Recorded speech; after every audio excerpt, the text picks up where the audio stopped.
열왕기상 3장 1절부터 15절까지 읽도록 하겠습니다. 열왕기상 3장 1절부터 15절까지 말씀. 찾으셨으면 저하고 여러분들하고 한 절씩 교독하겠습니다. 솔로몬이 애굽의 왕 바로와 더불어 혼인 관계를 맺어 그의 딸을 맞이하고 다윗 성에 데려다가 두고 자기의 왕궁과 여호와의 성전과 예루살렘 주위의 성의 공사가 끝나기를 기다리니라.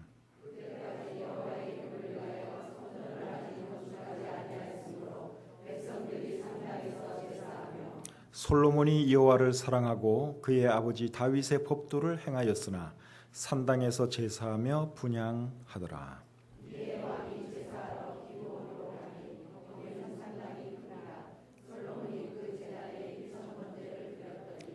기브온에서 밤에 여호와께서 솔로몬의 꿈에 나타나시니라. 하나님이 이르시되 내가 내게 무엇을 줄고 너는 구하라.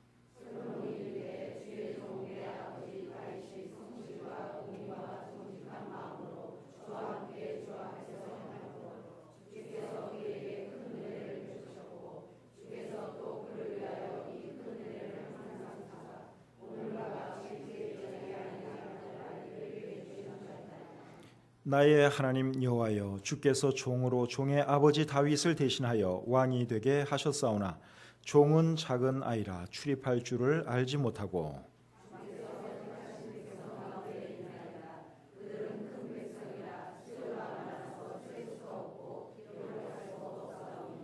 누가 주의 이 많은 백성을 재판할 수 있사오리까? 듣는 마음을 종에게 주사 주의 백성을 재판하여 선악을 분별하게 하옵소서.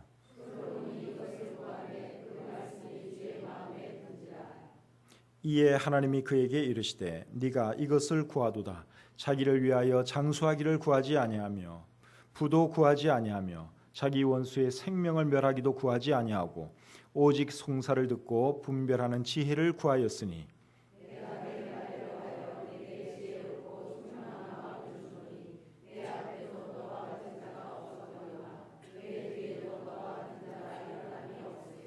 내가 또 네가 구하지 아니한 부귀와 영광도 내게 주노니 내 평생의 왕들 중에 너와 같은 자가 없을 것이라.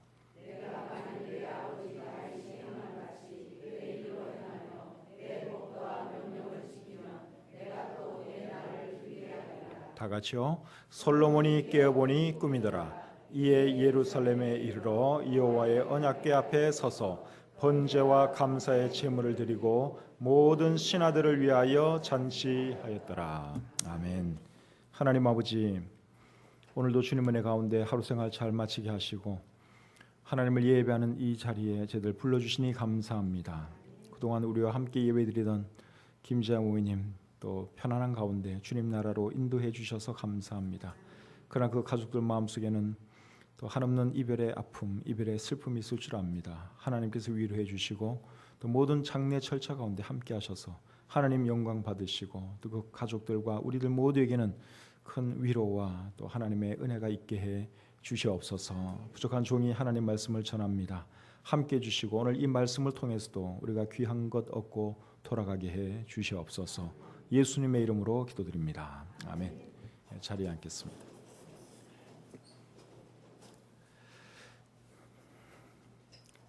이 세상의 모든 왕들 중에서 가장 지혜롭고 가장 많은 부귀영화를 누린 왕은 솔로몬 왕입니다. 솔로몬보다 더 지혜롭고 더 많은 부귀영화를 누린 왕은 지금까지 없습니다. 근데 어떻게 솔로몬이 그렇게 많은 부귀영화를 누리게 되었고 또 그렇게 지혜로운 왕이 될 수 있었는가? 그것을 설명해 주는 내용이 오늘 읽은 이 본문 말씀입니다. 솔로몬은 20살 정도의 왕이 되었습니다. 그리고 본문은 솔로몬이 왕이 되고 나서 얼마 되지 않았을 때의 일을 기록하고 있는 내용입니다. 이 내용을 잘 보시면 솔로몬은 잘한 일도 있었고 잘 못한 일도 있었던 것을 우리가 알게 됩니다. 오늘 이 내용을 살펴보면서 하나님께서 우리에게 주시는 교훈이 무엇인가 함께 생각해 보기 원합니다. 먼저 1절 말씀을 제가 다시 한번 읽겠습니다. 솔로몬이 애굽의 왕 바로와 더불어 혼인 관계를 맺어 그의 딸을 맞이하고 다윗 성에 데려다가 두고 자기의 왕궁과 여호와의 성전과 예루살렘 주위의 성의 공사가 끝나기를 기다리니라. 자, 방금 읽은 이 말씀을 보시면 솔로몬이 애굽의 왕 바로의 딸과 결혼한 내용이 기록되어 있습니다. 솔로몬이 바로의 딸과 결혼했다. 이것은 무엇을 말하는 것인가 하면 솔로몬의 나라가 그만큼 강해졌다. 그것을 말해주는 내용입니다. 그 당시 애굽은 굉장히 강한 나라였습니다. 그런데 솔로몬의 나라가 강하지 못했다면 애굽의 바로왕이 어떻게 했겠습니까? 쳐들어왔겠죠. 그리고 그 땅을 자기 것으로 만들었을 것입니다. 그런데 솔로몬의 나라가 강하니까 그런 방법을 택하지 않고 이제 솔로몬에게 자기 딸을 주어서 이렇게 그 혼인 관계를 맺은 것이죠. 그리고 그 딸이 이제 솔로몬의 아내가 될 때 큰 선물도 해준 것이 우리 열왕기상 9장 16절에 기록되어 있는데 어떤 선물을 해 주었는지 우리 잠시 한번 보겠습니다. 열왕기상 9장 16절입니다. 자, 같이 한번 읽겠습니다. 시작. 전에 애굽 왕 바로가 올라와서 게셀을 탈취하여 불사르고 그 성읍에 사는 가나안 사람을 죽이고 그 성읍을 자기 딸 솔로몬의 아내에게 예물로 주었더니, 자, 솔로몬의 아내가 된 자기 딸에게 바로 왕이 무엇을 선물해 주었습니까? 게셀이라고 하는 한 성읍, 가나안 사람들이 살던 그 성읍을 선물해 주었다. 우리 성경이 그렇게 기록하고 있습니다. 그런데 여러분, 솔로몬 왕이 나라를 강하게 키운 것은 정말 잘한 일입니다. 그런데 이방 여자를 아내로 맞이한 것은 잘한 일은 아니죠. 그거는 잘 못한 일입니다. 하나님께서 이스라엘 사람들에게 이방 사람들과 결혼하지 말라고 말씀을 하셨죠. 결혼하지 말라고 한 이유가 뭡니까? 이방 여인을 아내로 맞이하게 되면 그 여인이 섬기는 신들을 섬기게 될까 봐 하나님께서는 이스라엘 사람들이 이방 사람들과 결혼하는 것을 금하셨습니다. 그런데 솔로몬 왕은 어떤 정치적인 목적으로 아니면 뭐 사랑해서 정한 것은 알 수 없지만 어쨌든 바로의 딸을 아내로 맞이했고, 그리고 그 이후에도 보면 계속해서 이방 여자들을 아내로 맞이하는 것을 우리가 볼 수 있습니다. 열왕기상 11장 1절 2절을 한번 보겠습니다. 열왕기상 11장 1절 2절입니다. 자, 제가 읽어드리겠습니다. 솔로몬 왕이 바로의 딸 외에 이방의 많은 여인을 사랑하였으니 곧 모압과 암몬과 에돔과 시돈과 헷 여인이라. 여호와께서 일찍이 이 여러 백성에 대하여 이스라엘 자손에게 말씀하시기를 너희는 그들과 서로 통혼하지 말며 그들도 너희와 서로 통혼하게 하지 말라. 그들이 반드시 너희의 마음을 돌려 그들의 신들을 따르게 하리라 하셨으나 솔로몬이 그들을 사랑하였더라. 그러니까 솔로몬이 계속 이방 여자들을 사랑하고 또 그들을 아내로 맞이했습니다. 취향도 참 독특해요. 이스라엘 여자들 중에도 좋은 여자, 아름다운 여자 많을 텐데 솔로몬은 하여간에 이방 여자들을 좋아했습니다. 그리고 나중에 결국 어떻게 되는 줄 아십니까? 하나님께서 우려했던 그대로 이방 여인들이 섬기는 그 신들을 솔로몬 왕이 섬기게 되지요. 사랑하는 성도님 여러분, 이 세상에서 잘 되는 것도 좋지만 아무리 잘 돼도 하나님의 사람으로서 지켜야 할 것은 지키면서 살아갈 수 있기를 바랍니다. 예를 들면 믿지 않는 사람과 결혼하면 됩니까? 안 됩니까? 안 되는 거예요. 내가 믿지 않는 사람과 결혼해서 내 장래가 확 핀다고 할지라도, 그리고 그 상대가 내 마음에 쏙 드는 상대라고 할지라도 그 사람이 믿지 않으면 결혼하면 안 됩니다. 그것이 하나님 말씀이 우리에게 교훈해 주는 내용이죠. 근데 믿지 않는 사람과 선을 본다든가 데이트하는 것은 여러분들 어떻게 생각을 하세요? 이번에 우리 저희 딸이 한국에 잠깐 나와 있었는데 이제 우리 딸도 나이가 한국 나이로 27 정도 된 것 같아요. 그러니까 이제 결혼할 나이가 슬슬 돼가는 거죠. 그러면서 이제 이런 얘기 저런 얘기 많이 하는데 우리 조이는 굉장히 보수적인 생각을 가지고 있더라고요. 예수님 믿지 않으면 데이트도 해서는 안 되고 뭐 선도 봐서도 안 되고 그런 생각을 하고 있더라고요. 그래서 제가 조야 그건 아니다. 데이트는 할 수 있다. 그 대신에 데이트 몇 번 하다가 그리고 전도하려고 노력하다가 안 되면 그때는 빨리 접어라. 아예 그냥 믿지 않는다고 해서 처음부터 안 만나면 너 만날 수 있는 폭이 굉장히 폭이 좁아질 수 있고, 그리고 믿지 않는 사람과 데이트해가지고 네가 그 사람 전도하고 또 나중에 결혼까지 하면은 그거 일거양득이 아니냐. 결혼도 하고 전도도 하고. 그러니까 그렇게까지 너무 좁게는 생각하지 말고 하여간에 데이트하는 것은 아빠는 괜찮다고 생각을 한다. 저는 이제 그렇게 얘기를 했는데 하여튼간에 우리 딸은 저보다 더 보수적인 생각을 가지고 있어서 데이트하는 것까지도 안 되는 것으로 그렇게 생각을 하고 있더라고요. 뭐 보수적인 생각 가지고 있는 것은 좋습니다. 그러나 어쨌든 간에 중요한 것은 결혼은 믿지 않는 사람과 하면 안 된다 하는 거예요. 데이트 몇 번 하다가 전도할 목적으로 데이트할 수도 있죠. 근데도 이 사람은 전혀 믿을 사람이 아니에요. 그러면 아무리 마음에 드는 상대라고 할지라도 거기서 끝낼 줄 알아야 하는 것이죠. 또 전도 되어서 예수님 믿으면 또 그것처럼 좋은 일도 없죠. 우리 교회 성도들 중에도 그렇게 해서 결혼한 케이스가 여러 분 계십니다. 자, 계속해서 2절 3절 보겠습니다. 2절 3절 같이 읽겠습니다. 시작. 그때까지 여호와의 이름을 위하여 성전을 아직 건축하지 아니하였으므로 백성들이 산당에서 제사하며 솔로몬이 여호와를 사랑하고 그의 아버지 다윗의 법도를 행하였으나 산당에서 제사하며 분향하더라. 방금 읽은 이 말씀에 보시면 솔로몬에 대해서 두 가지를 말씀하고 있습니다. 솔로몬이 하나님을 사랑하고 그의 아버지 다윗의 법도를 행한 것과 솔로몬이 산당에서 제사하며 분향한 것을 기록하고 있습니다.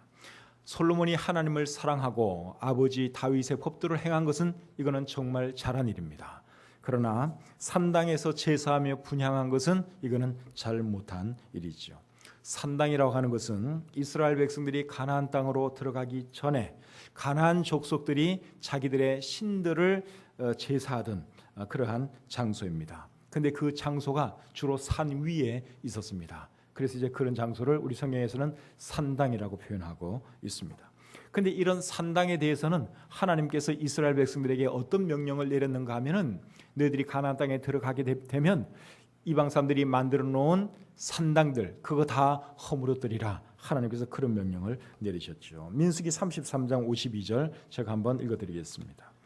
그 땅의 원주민을 너희 앞에서 다 몰아내고 그 새긴 석상과 부어 만든 우상을 다 깨뜨리면 산당을 다 깨뜨리며 산당을 다 헐고. 산당을 어떻게 하라고요?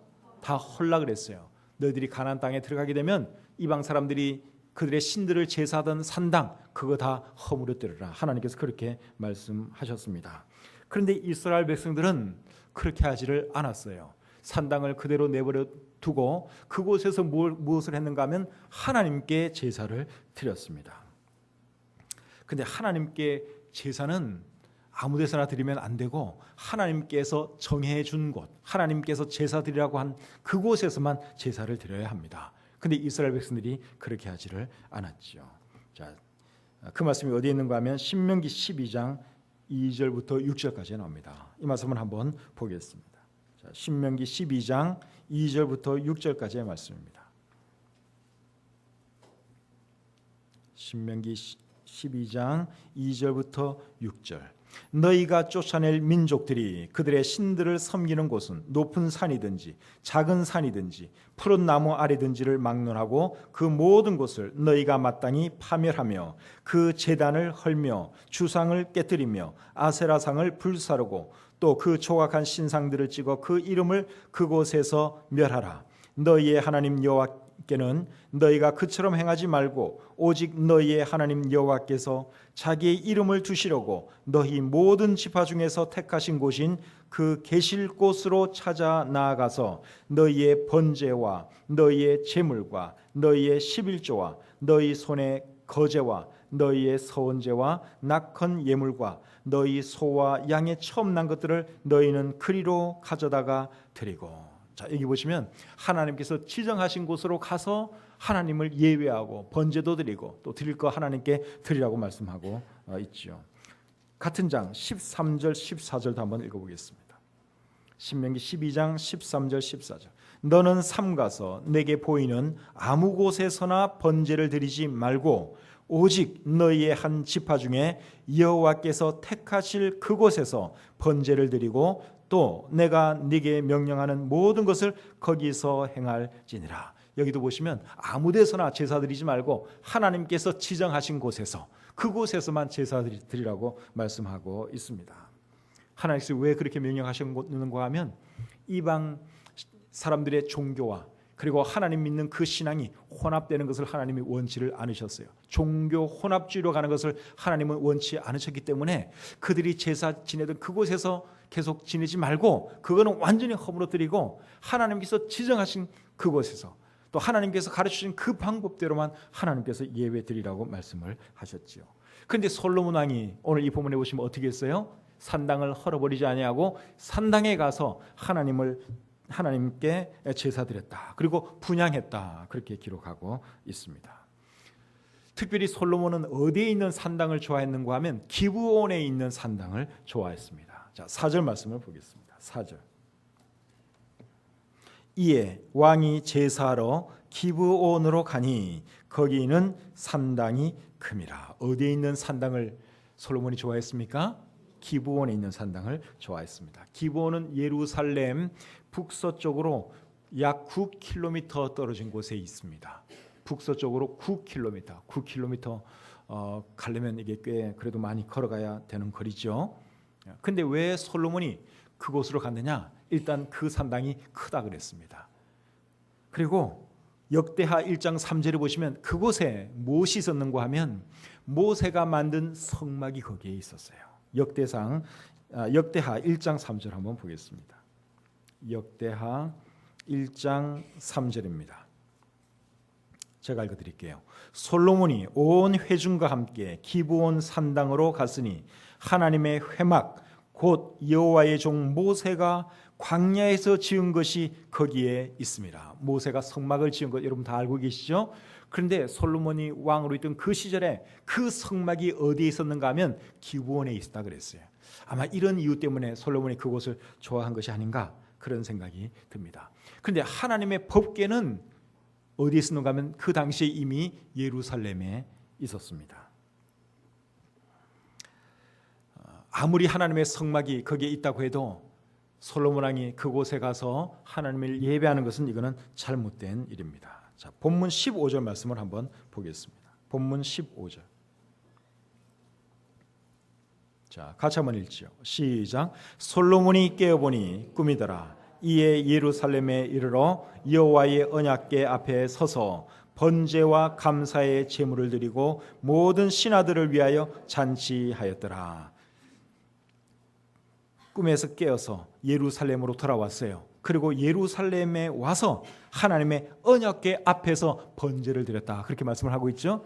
예, 이곳이 사실은 솔로몬 왕이 번제를 드려야 했을 장소입니다. 기브온이 아니라 예루살렘, 그곳에서 하나님을 예배했어야 하는 거죠. 그런데 솔로몬은 그렇게 하지를 않았습니다. 그런데 여러분, 오늘 이 본문을 잘 보시면 솔로몬이 기브온 산당에서 무엇을 했는가 하면 하나님께 1천 번제를 드렸다 그랬습니다. 자, 4절 말씀을 여러분 다시 한번 보겠습니다. 4절. 자, 같이 한번 읽죠. 시작.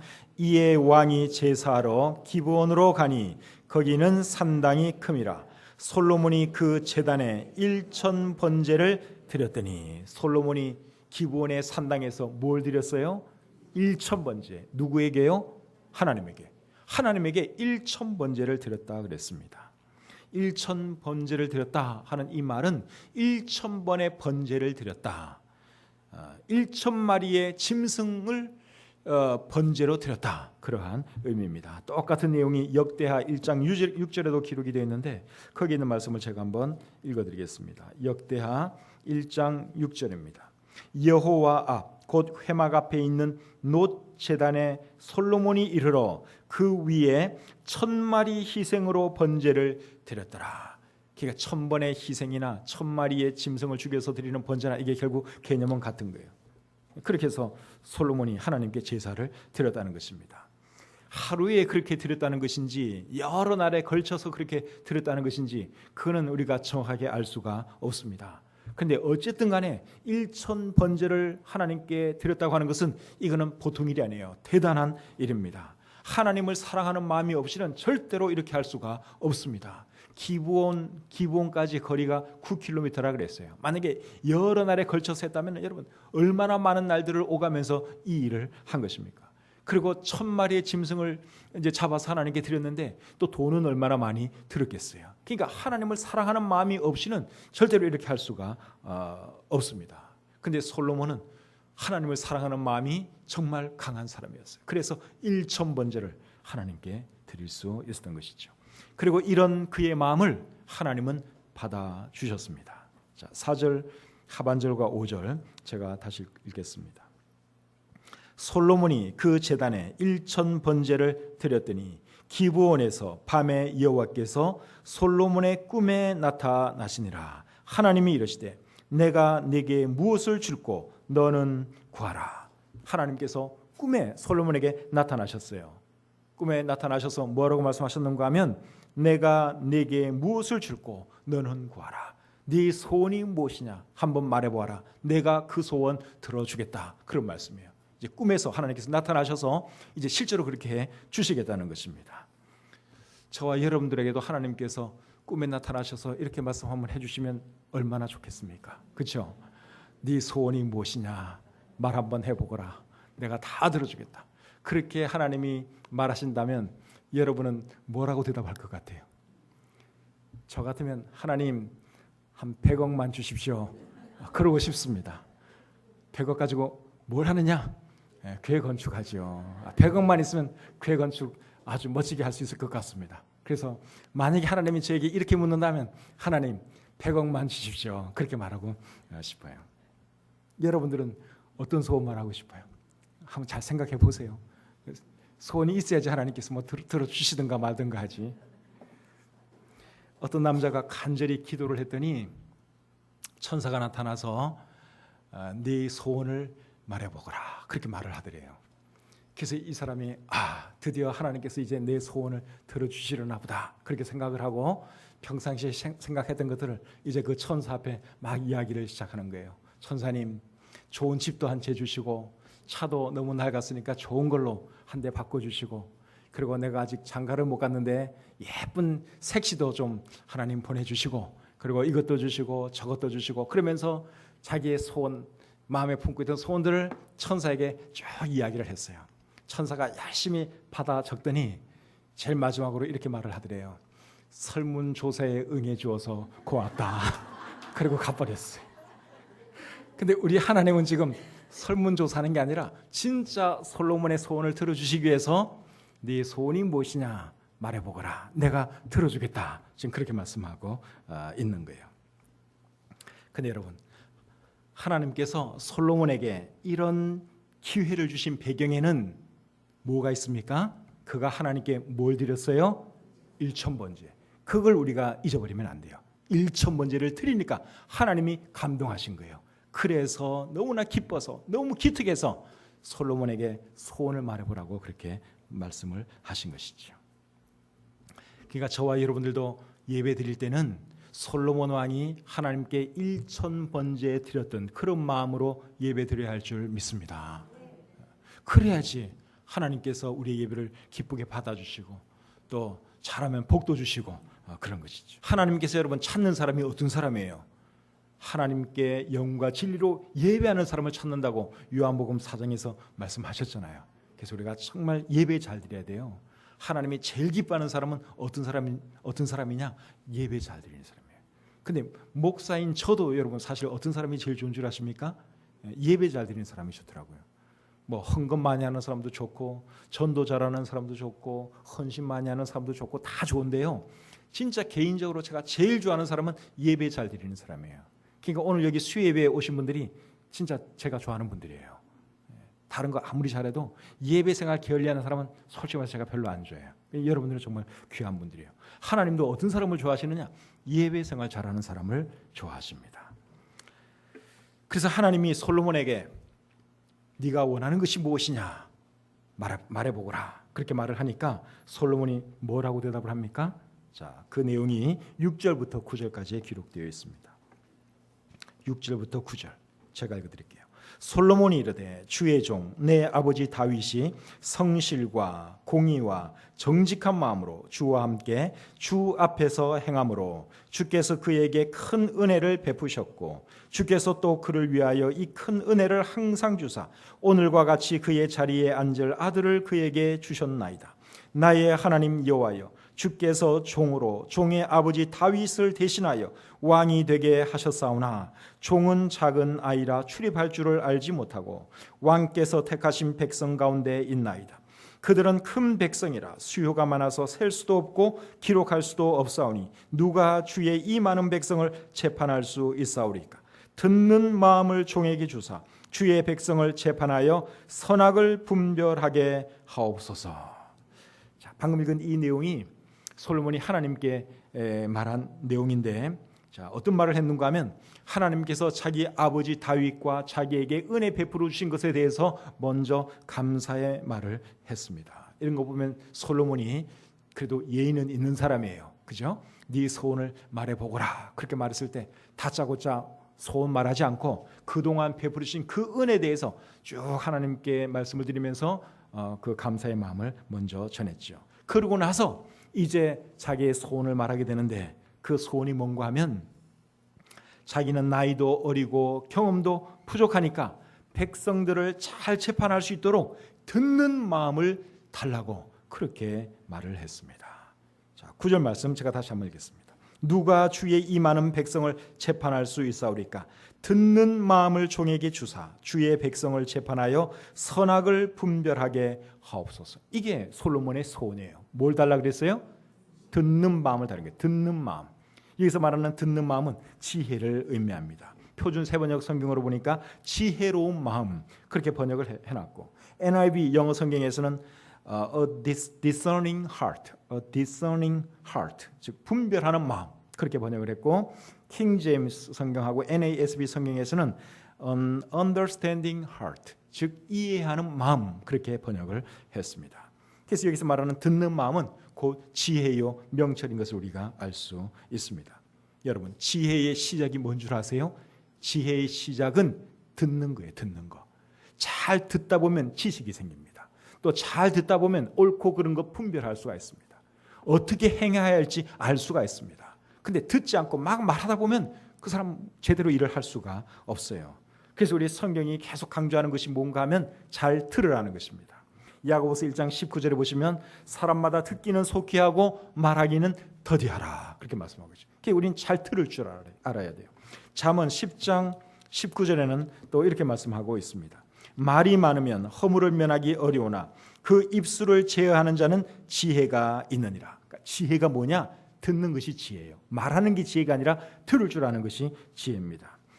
또 잠언 19장 27절에는 이런 말씀이 있습니다. 말을 아끼는 자는 지식이 있고 성품이 냉철한 자는 명철하니라. 말을 아끼는 자는 지식이 있고 성품이 냉철한 자도 말 많이 하지 않고 듣지요. 그런 사람이 명철하다고 여기 말씀하고 있습니다. 그래서 저와 여러분들도 잘 들을 줄 아는 사람이 되시기를 바랍니다. 말하는 것 너무 좋아하지 말고 남이 무슨 말을 하는가 잘 들을 줄 알아야 돼요. 그런 사람이 똑똑한 사람이고 그런 사람이 지혜로운 사람입니다. 그런 사람이 또 다른 사람들 또 카운슬링도 잘 해줄 수 있고 또 재판관이라면 잘 들어야지 어떤 사람이 지금 거짓말을 하는지 어떤 사람이 진실을 말하는지 잘 분별해낼 수 있는 것이죠. 그래서 솔로몬이 하나님 나에게 지혜를 주십시오 그렇게 하나님께 요청을 했더니 그것이 하나님의 마음을 심히 기쁘게 했습니다. 그래서 하나님이 솔로몬이 구한 지혜뿐 아니라 그가 구하지 아니한 부귀와 영광과 모든 것을 그에게 다 주시겠다고 약속을 해 주셨습니다. 자, 10절부터 13절 제가 한번 읽겠습니다. 솔로몬이 이것을 구하매 그 말씀이 주의 마음에 든지라.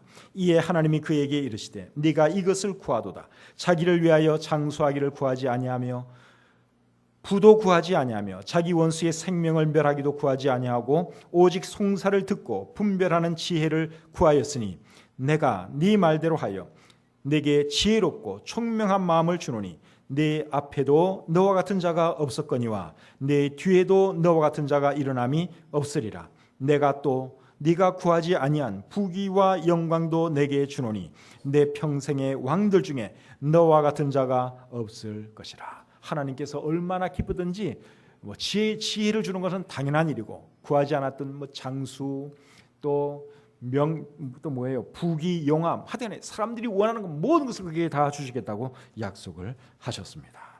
14절 말씀 또 보겠습니다. 14절.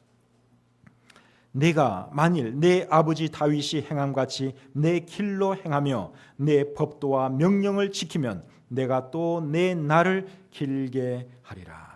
앞에서 말씀하신 부귀영화, 그거는 하나님께서 약속을 하셨기 때문에 들어주셨어요. 근데 14절 말씀, 네가 하나님 말씀 잘 지키면 네 날을 길게 하리라.